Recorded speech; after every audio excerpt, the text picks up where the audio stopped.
Blitzkrieg ball. Warning, this podcast contains lots of spoilers.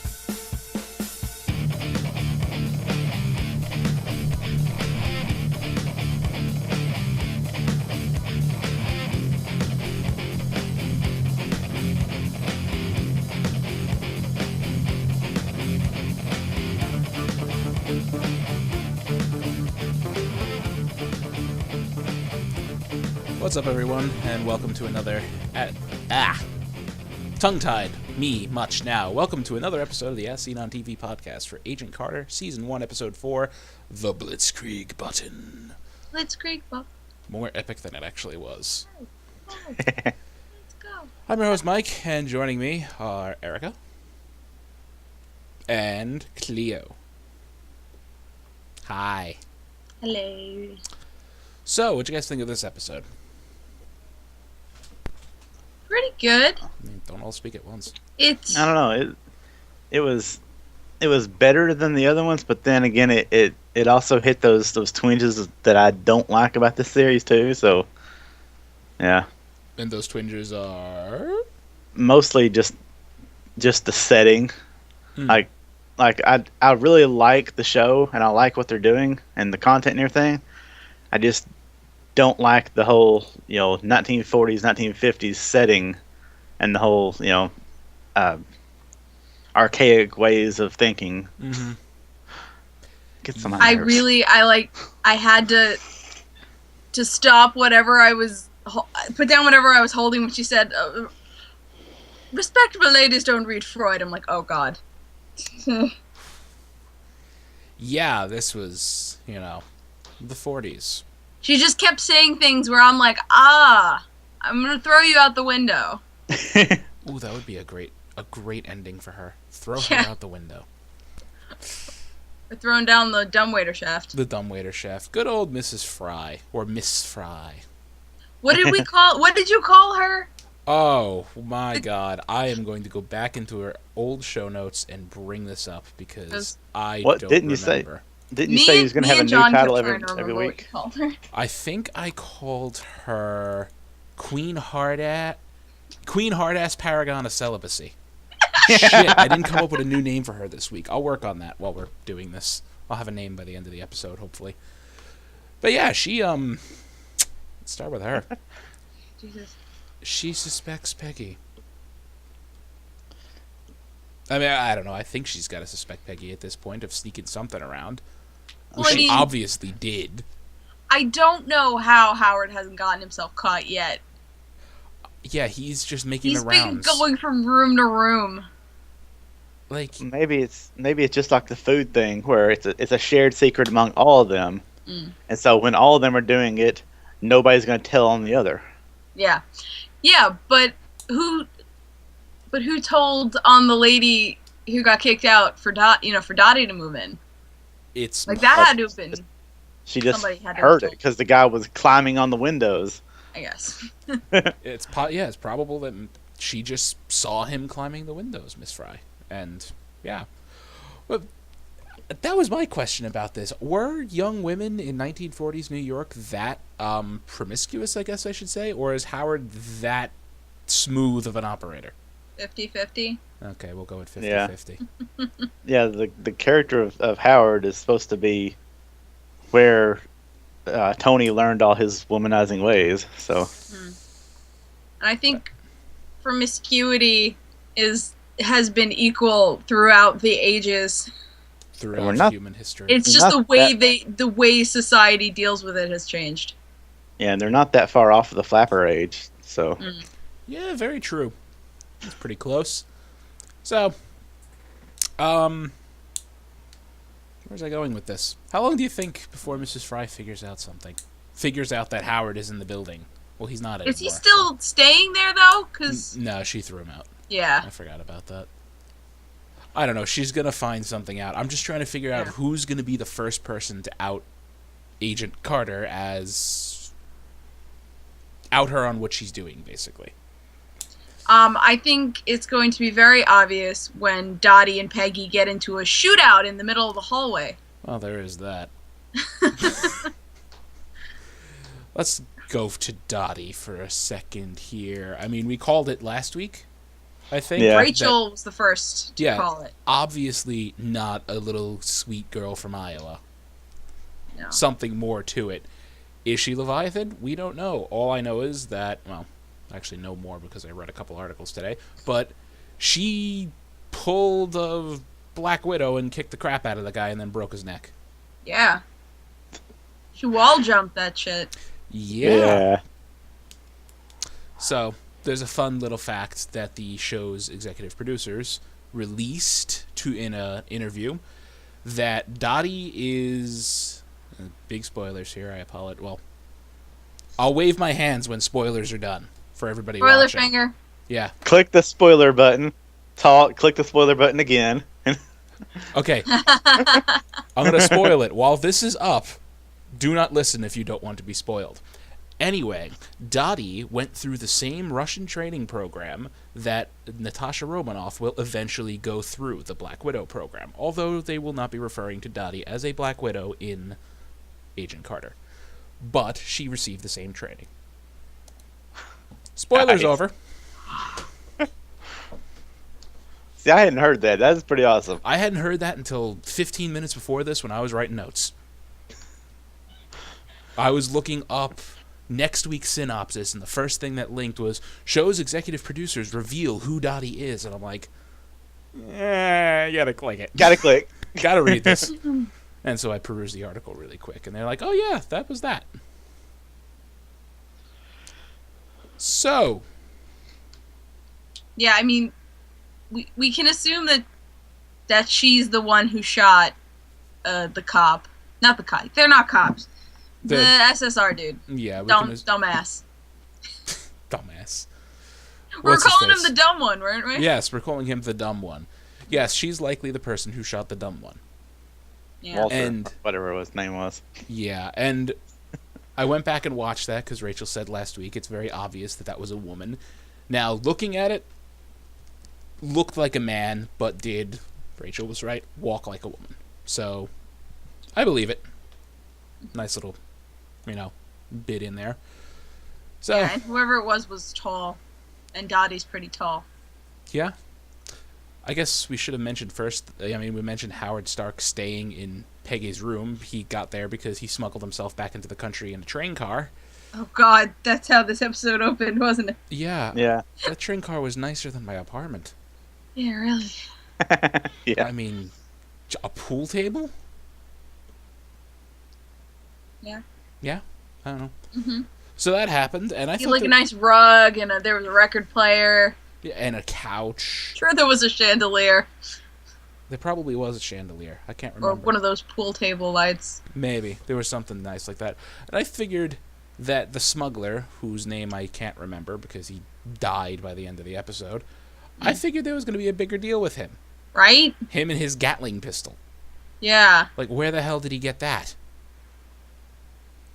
But It looked like he made it. I mean, he was tinkering and stuff, so... he was tinkering. I thought there was going to be a bigger, to-do with him and his smuggling operation, but apparently not, because, Dottie snapped his neck to steal his gun. I was getting a big, Whitehall vibe from him. And then when he died, I was just like, oh, Yeah, I was kind of getting a Whitehall that's vibe. that. Although Whitehall ended up not being as scary as we thought in the beginning. No, which was very depressing. No, I kind of liked it. I liked it, but I was hoping... the aura of fear that he gave off, I was hoping there would be more substance to it than what it was. Well, Yeah. I think that aura of fear kind of hops around. Kind of does. But speaking of Germans and Nazis and stuff like that, Chief Dooley goes off to Germany to visit Colonel something or other, who is about to be hanged, to talk to him about the Battle of something. Oh, right. Something. Some place in Russia. Someplace there where our voiceless Leviathan people were supposedly killed. And the information he finds out is there was no battle. There was just a bunch of dead Russian soldiers. Mutilated Mutilated Russian dead soldiers. Russian soldiers. So, what happened there? That's my big question for this episode. Yeah. I don't know. I have no theories. I don't have a theory either, but I'm getting I'm getting a lot of feelings, like things that have happened in S.H.I.E.L.D., Agents of S.H.I.E.L.D. Mm-hmm. It's not that they're gonna happen the same way in Agent Carter, but like they'll be on a similar scale. So like the thing that happened in China in Agents of S.H.I.E.L.D., I think is gonna be on a similar level to what happened in Russia here. It's possible. It's likely. And the next question is, why was Howard Stark there the day after the battle? He's still keeping secrets. Of he course can't help he's it. still keeping secrets. He should be a spy. He really should. He's gonna start the biggest spy organization. Only thing I could think of along that was, he's a tech guy and an inventor, and he might be able to think outside the box more to say, look at this. What do you think happened? Well, it had to have been when this happens, and then this happens, and the catalytic effects of this, and then that, and then boom, dead Russians. Yeah, whatever. Yeah, I mean, it definitely wasn't two superhumans with a chainsaw. It was probably some Russian mutants with chainsaws or something. I don't know. We can't say mutants, I'm sorry. Aliens. Aliens with chainsaws. It's not gonna take that long. No, we'll find out soon, hopefully. Yeah. Because people are going to be digging around into that. Now, here's my called prediction. Sousa is going to be the one who figures out that Peggy's running around along the side. Honestly, I think... Go on. I think Peggy should be smart enough to know that Sousa's smart enough to figure it out, so I think she should just tell him and be like, bro, it's okay. We cool? Yeah, like, it's okay. I'm not I'm not Russian. I'm not a Soviet. I'm not a Nazi. I'm not doing anything evil. Not a traitor. Not a traitor. Totally not. Although, technically, she's not American. I don't know. I think she probably is at this point. She may have citizenship. Yeah. So yeah, they did a whole military thing back then. Yeah, she worked. If you were in the military, they gave you automatic citizenship when you came back. Mm-hmm. So that probably happened. That's very likely. So the big, I guess, it was kind of a surprise for me actually. This episode, Howard comes back because he wants to make sure, figure out what inventions of his that the SSR now has locked up that they recovered. He then has Peggy want to recover this little orb that he calls the Blitzkrieg button. Press the button and it shuts off all power in a very large radius. And he doesn't want that to go off with them tinkering with it. However, the big surprise is it's not that. It is a capsule containing a vial of Captain America's blood. Did you see that coming? Mm-hmm. You did? No. Yeah. Is that really why he... he gave the whole reasoning. There was 12 vials of it. The U.S. government has 11. He has 1. I don't think the government has any more. They probably don't have any more. So, he wants to keep it, obviously, but for the reasons he said, that this is, this will help cure cancer and do all these other crazy things? Or does he want to just figure out how to remake the super soldier serum? I don't know what he could gain from remaking the super soldier serum. In order to do it, you waste the sample. Yeah, because the government's run through all 11 of theirs. Mm-hmm. Stark's only got 1. Yeah, he's got to save that. Oh. I think he's genuine.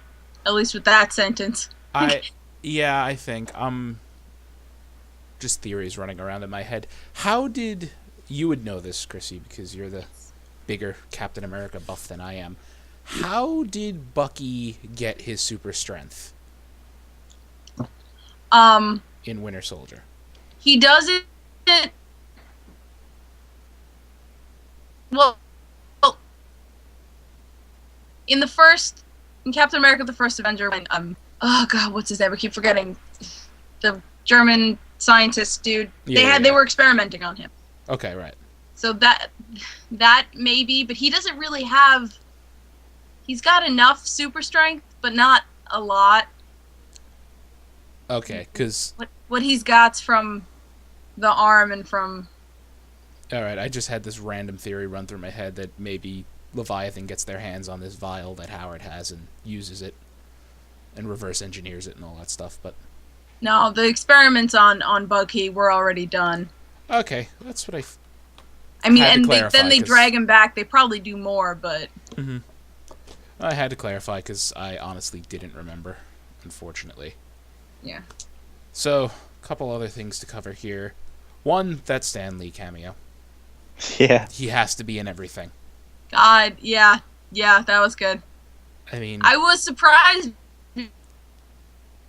I haven't seen it. You're cutting out for me. You know. Okay, it wasn't just my connection then. Okay. Chrissy, all I heard was, you know. Damn it. It's still going. Oh,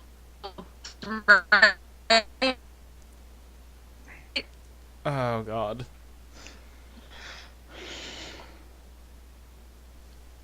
Chrissy? Cleo? Yeah, you just keep going. The service will pick up. Just keep talking. I know, I'm going to keep talking. Else. Well, sorry. So, the other last mystery that we're left with, and this is actually the literal last mystery we're left with because it's the closing 20 seconds of the episode. What is the message being typed out to Chief Dooley from the long-range typewriter? And do they know that he's the one that has it? Right, that's the next question. Do they know that he's the one receiving the message? Yeah, because they might still think that it's the other guy that's getting it. Mm-hmm. Thoughts, theories, questions? I don't know.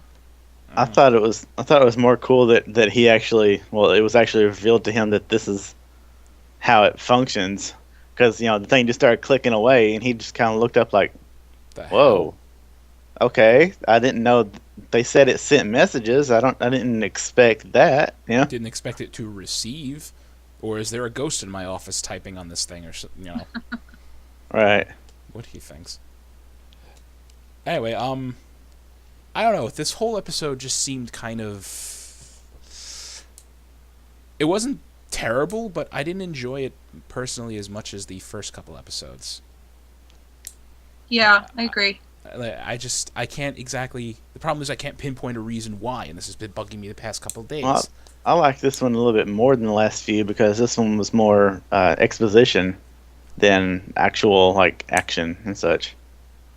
It was setting up more for the rest of the season, the rest of the series. Maybe that's what it was. Maybe because I felt like all the other episodes had a balance between action and exposition.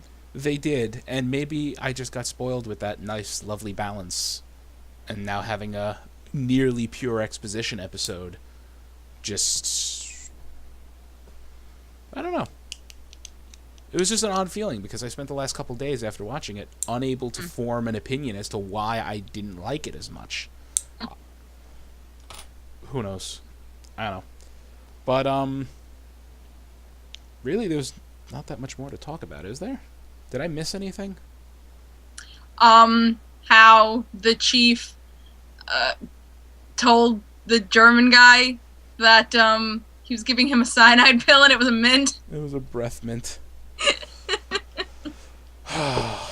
Well played, Chief. He's the chief for a reason. Watch and everything.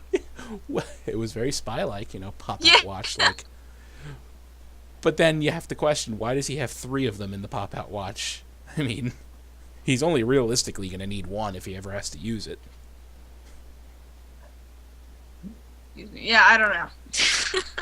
I don't know. Well played on Chief Dooley's part. Man is... I'm starting to somewhat like him. Mm-hmm. But other than that... Oh, and Sousa... Oh, yes, Sousa with the war vet. Yeah, the war vet. yeah, that was... They covered a couple of, topics revolving, veterans coming home from war. Sousa giving his experience when he walks back in. He walks into a diner in uniform with his cane and everybody, clapping and applauding. And he's like, oh, that's nice. Attention. Yay, thank you. Okay, I'm going to go eat now. And then someone else, another GI walks in a few minutes later and he's all ready to clap and everybody ignores him. And, oh. Yeah. Yeah. I don't know how to... That was a... I can't talk tonight. I'm just completely shot for some reason. It was a decent scene because, it gave a little more character development to Sousa, which, I mean, we already knew he was a war vet, but a little bit more. Did we ever find out how he got his limp, or it was just... I don't remember hearing that. Yeah, I don't remember ever hearing how it happened. But yeah, because someone asked too, and he's like, "Where'd you get it?" He's like, "In my femur." Yeah, in my femur. Like, thank you, wise ass. He may have just gotten shot. He probably did just get shot. You're right. I felt kind of bad when another character whose name I can't remember. Blondie the super spy. I don't know why. He's just not a memorable character for me. But, he walks in and kind of steals Sousa's thunder. Just like, look at this delicious burger and this giant bottle of whiskey. Yeah, Yeah, that guy. Yeah, that guy. Totally that guy. We lost you again, Cleo. It's like some guys don't want hugs. Yeah, some guys don't want hugs. They just, they need other things. Yeah. I think we covered everything this episode. I feel bad because I just couldn't like this episode for some reason. Like I wasn't nearly as excited about it as I was the rest of the season so far. I don't know. I don't want to poo-poo on this series because it's a really good show, but honestly, I'm just waiting on Agents of S.H.I.E.L.D. to start back. At this point, I got to agree with you. I'm not checked out of the show. I still enjoy it, but it's more like how you see people talking about Walking Dead all the time on Facebook every Sunday, even when it's not on the air, because they're just ready for that next show. It's like, I'm just ready for Agents of S.H.I.E.L.D. to come back. That's really all it is. Yeah, especially with the way they left it. I'm 100% ready for that to come back. I mean, and it sucks because Agent Carter is actually a good show, but it's just not... Right now, it's not as good as S.H.I.E.L.D. was going at the time. But a couple episodes I would have disagreed with you, because Carter had a much better start than S.H.I.E.L.D. had. Yes, it definitely did. I really felt in the beginning that this was going to be just as good. This one episode, I feel, is like the only lull that we've had so far. The other three... And I'm not saying that this was a bad episode. This was a good episode.